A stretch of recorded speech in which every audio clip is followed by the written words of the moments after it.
Good morning, everyone. We are from Group 5, and for our final examination, we are going to present a topic of literature and art from the modern era perspective. But first, let me introduce my team. So, there's me, Nonido Zadepal, and then there's Nila Fakia Fadli, and then Hifni Hakim, Mimpi Karisma Nur Hakim, and Anissa Nurul Aini. The first topic, modern art from historical context, is going to be explained by me.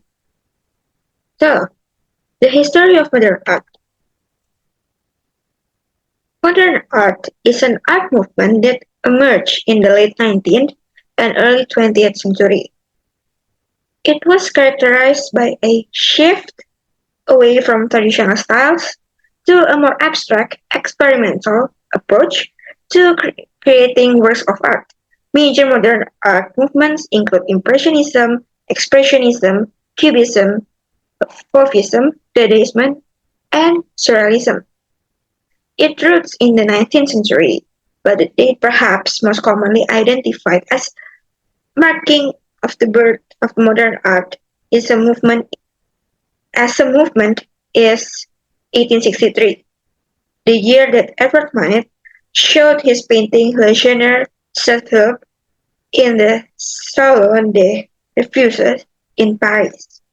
Earlier dates have also been proposed, among them 1855, or the year when Gustave Courbet exhibited the Artist Studio, and 1784, the year Jacques Louis David completed his painting The Ode of the Horatic. The next slide. It was only after World War II, however, that the US became the focal point of new artistic movement. The 1950s and 1960s saw the emergence of abstract expressionism, color-filled painting, conceptual artists of art in language, pop art, op art, hard edge painting, minimal art, lyrical abstraction, fluxus, happening, video art, post-minimalism, photorealism, and various other movements. And at the end of 1970, due to the attention it got from curators, critics, and provocative essay writers, it had become a category by itself. And the next presenter is going to be Nila. She's going to explain to us about key characteristic of era, modern period literature, and their beliefs and values. Listen the material about the characteristic of modern period of literature. The modern period of literature spanning from the late 19th to the mid 20th century is marked by several key characteristics. Number one is individualism. Modernist literature focuses on the individual's experience, emotion, and opinions, rather than societal changes or historical events. Number two is experimentation. Writers rejected traditional norms and experiment with new forms such as stream of consciousness and free verse poetry. Number three in absurdity. Modernist literature often incorporates absurd or illogical elements to reflect the truth and uncertainty of the time. Number four is symbolism. Writers use symbols and metaphors to convey complex ideas and emotion. Number five is formalism.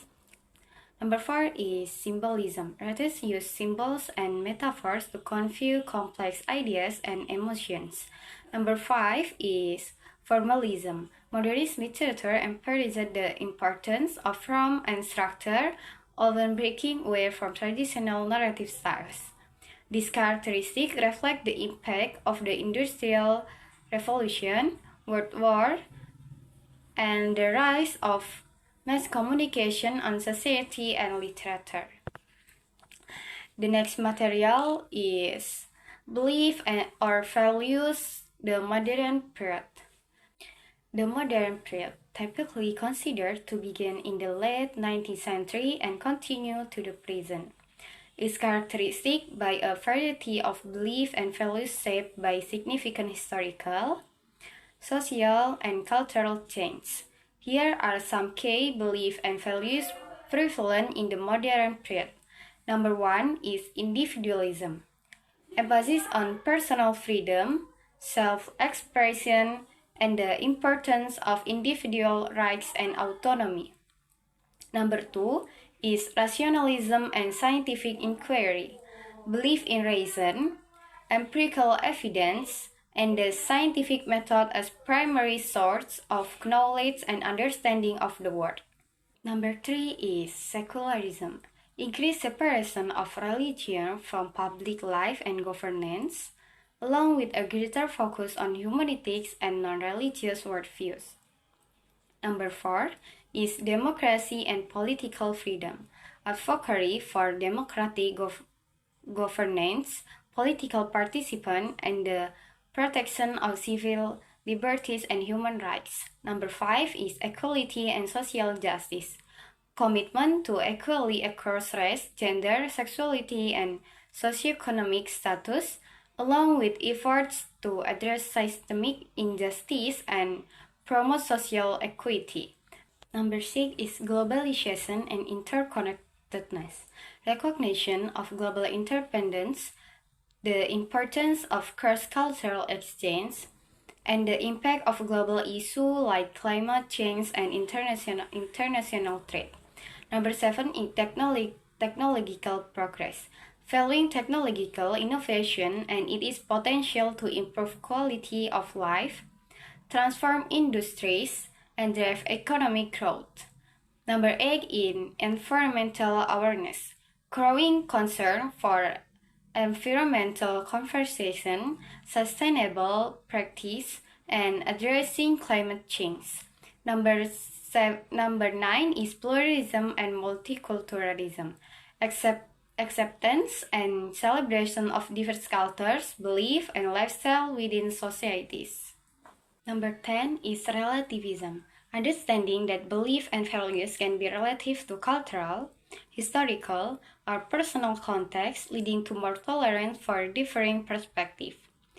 These beliefs and values are not universally held and can vary significantly between different regions, cultures, and individuals.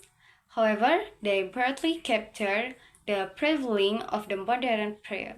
Okay, thank you. Back to moderator. Thank you so much for your explanation, Nila. The next presenter is going to be Hifni.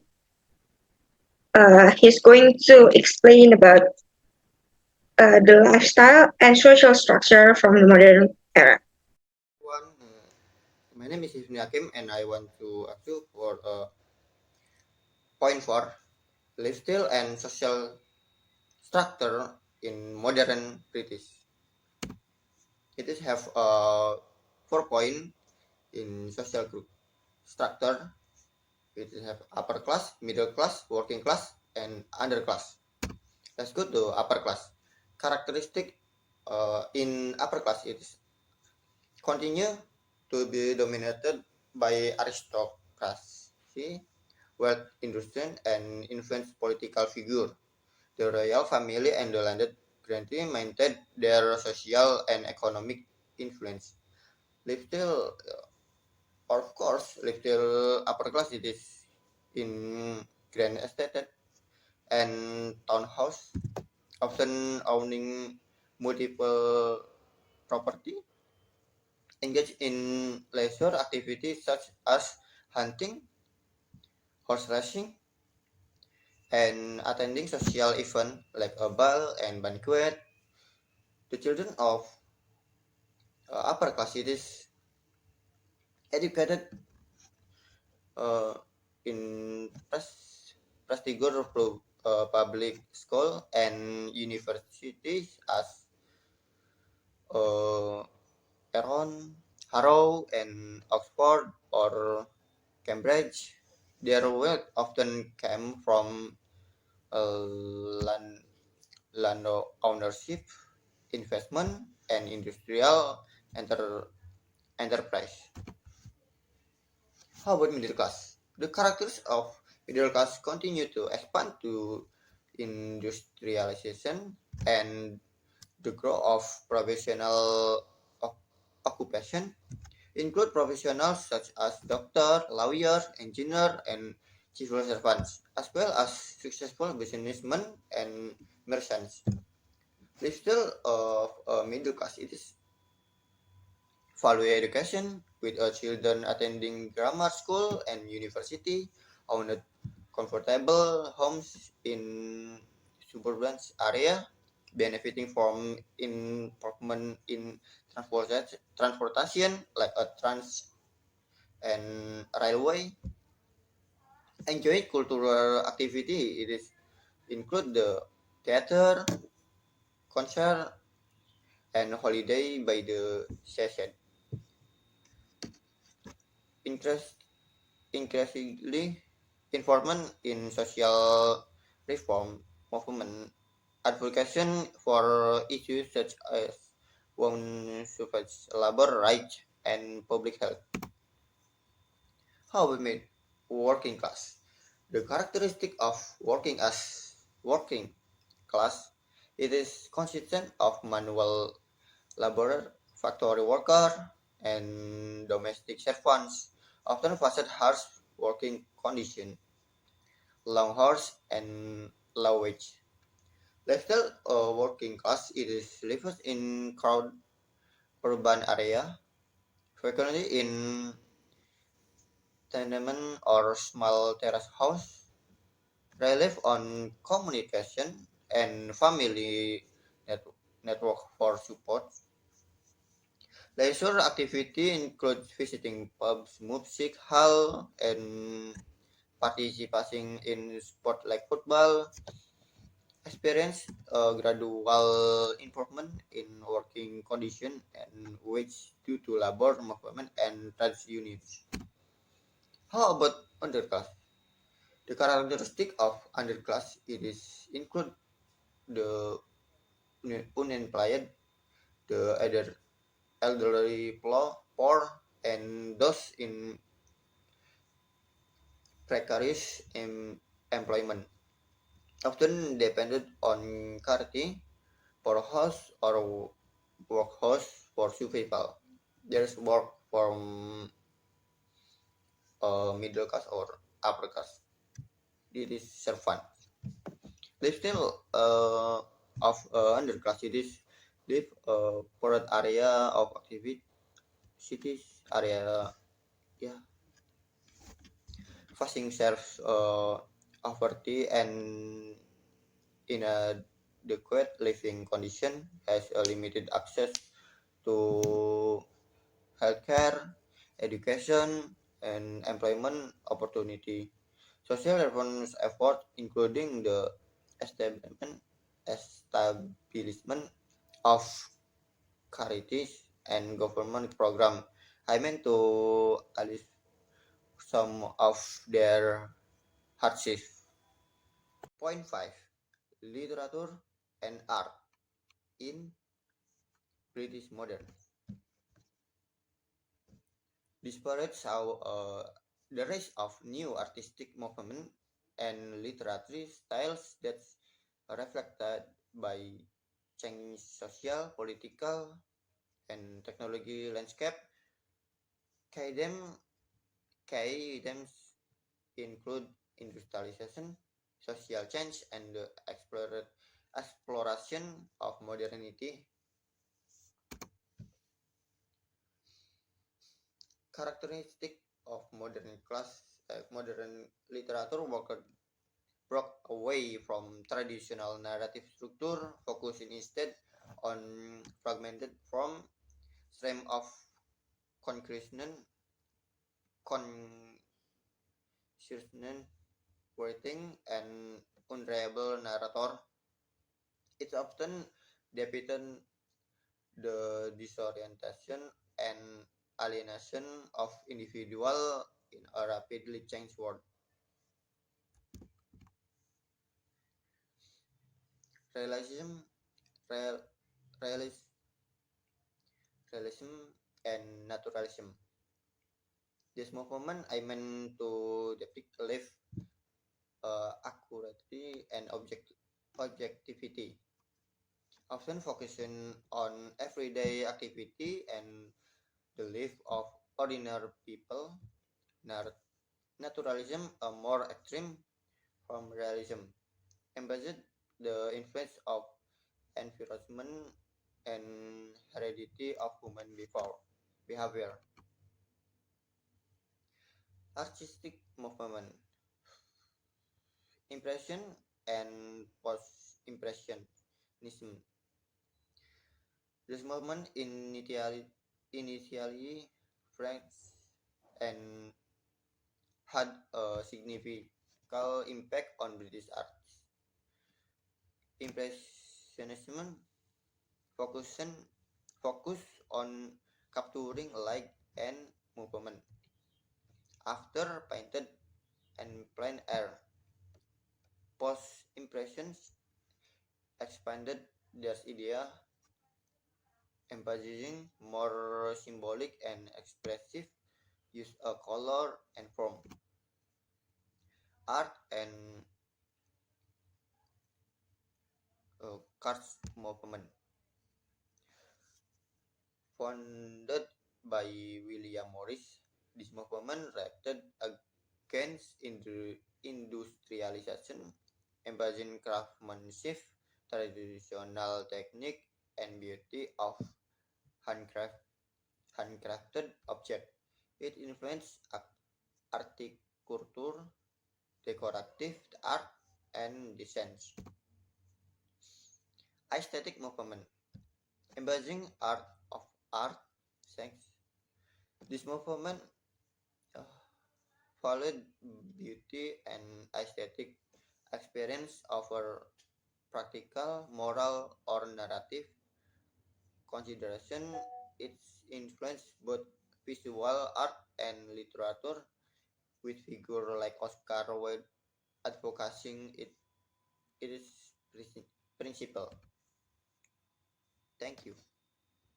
Thank you, Hefni, for your explanation. We are going to move on from Hefni to our next presenter, Bimpi. Bimpi is going to explain to us the theme of literature and art in modern period. Thank you, moderator, for time and place. The next is theme of literature and art. Yeah, the first I want to explain about modernist literature. Modernist literature have three fields. Is stream of consciousness, and the one is stream of consciousness. Stream of consciousness is a narrative style that tries to capture a character's thought process in a realistic way. It's interior monologue, but it's also more than that, because it's mimicking the non-linear way our brain works. Stream of consciousness narration includes a lot of free association, looping repetition, sensory observation, and trance, or even non-existent punctuation and syntaxis, all of which help you to better understand a character's psychology states and worldview. This means to feel like you have deep into the stream of the character's consciousness, or like you are fly on the wall of their mind.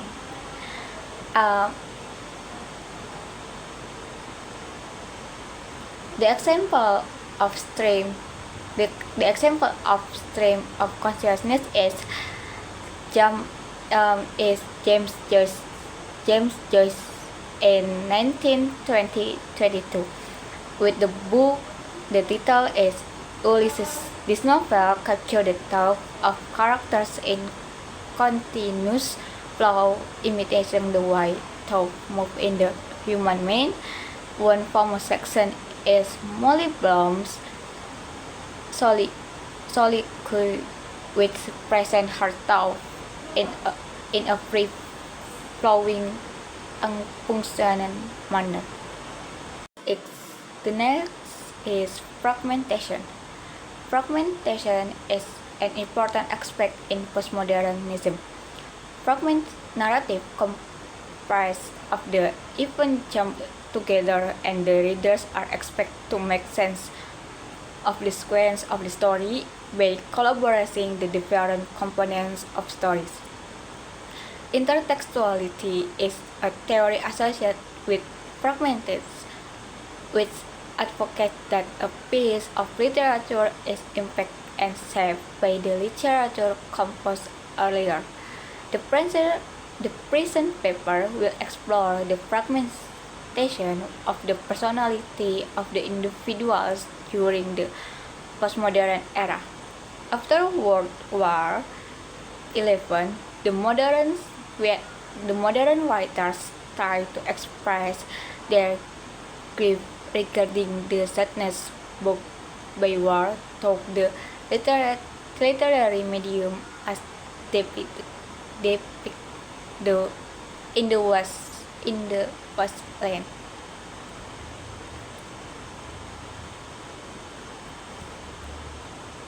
Example writers use fragmentation is T.S. Eliot in 1922 with the title book is The Wasteland. This poem is known for its fragmented structure, jumping between different points, location, and time periods, and reflects the disjoint nature of post-World War I society. The last is alienation and isolation. Alienation refers to the involuntary estrangement of an individual from society or community, often due to a lack of sympathy or understanding from others. This can be caused by various factors such as difference in value, belief, or lifestyle. Alienation can result in a character feeling disconnected, dispossessed, and lacking a sense of belonging. It is closely linked to the theme of dehumanization, where individuals are treated as mere objects rather than human beings. And isolation, on the other hand, is often sensed as a psychological condition of separation from a social group or place. It can also be an emotional withdrawal from social activity. Isolation can be voluntary or involuntary and can be caused by various factors such as personal choice, social circumstance, or external events. Isolation can lead to feelings of loneliness, disconnection, and disorientation. The example writers use alienation and isolation is Franz Kafka in 1915. The book with title The Metamorphosis. In this story, Gregor Samsa wakes up to find himself transformed into a giant insect. He subsequent alienation from his family and society mirrors to the existential isolation felt by many during the modern period. Yes, I want to explain about modernist arts.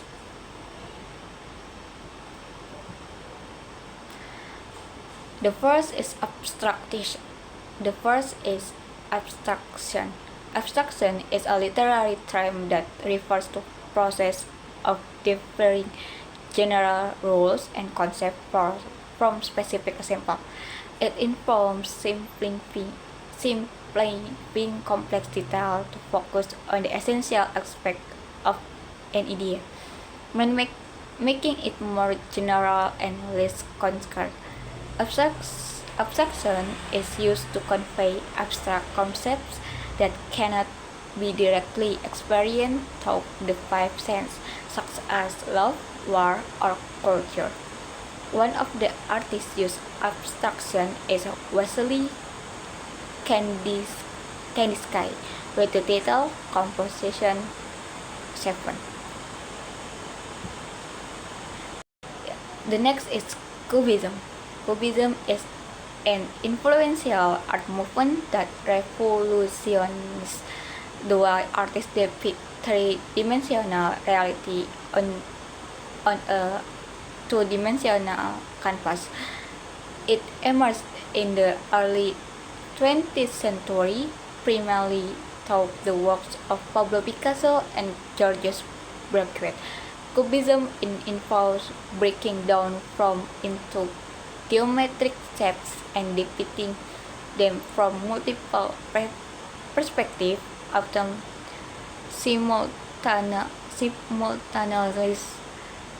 This approach challenges traditional notions of spatial and figural representation, emphasizing the two-dimensionality of the canvas. One of the artists can use Cubism is Pablo Picasso, with title Les Demoiselles d'Avignon, 1907. The next is Dadaism.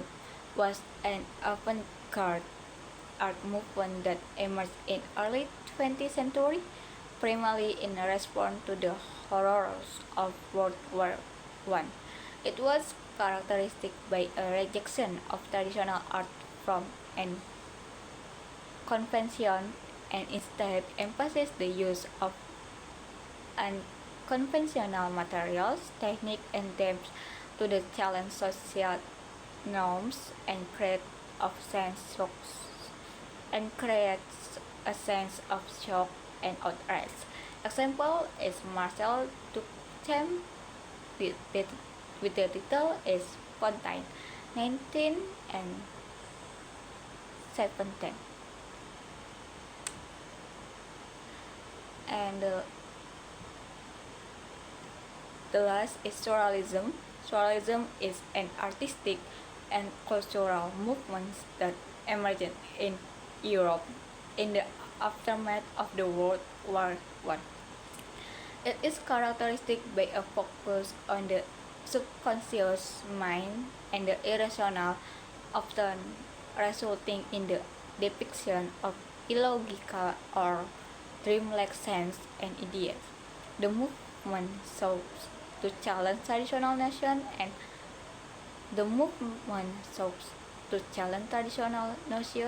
of reality and to create a new, more imaginative and fantastical world. Example is Salvador Dali with the title The Persistence of Memory, 1931. Thank you. I bring back to moderator. Thank you, Bimbi, for your explanation. Now we are going to move on to our last presenter, Anissa, who is going to explain to us about the influences and impact to the society. Thank you for the moderator.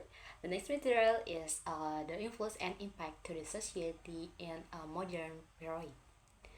For the first is historical and modern migration.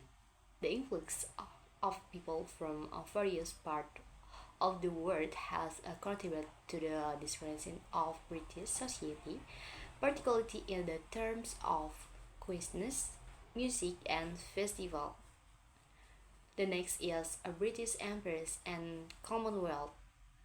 The British experience, explanation and suspension this colonialism have left a lasting impact on the culture and institution of the former colonies, many of which are part of the Commonwealth of the National. This has led to the significant British influence on the language, blood culture, and intonation of the Welsh country. Next slide.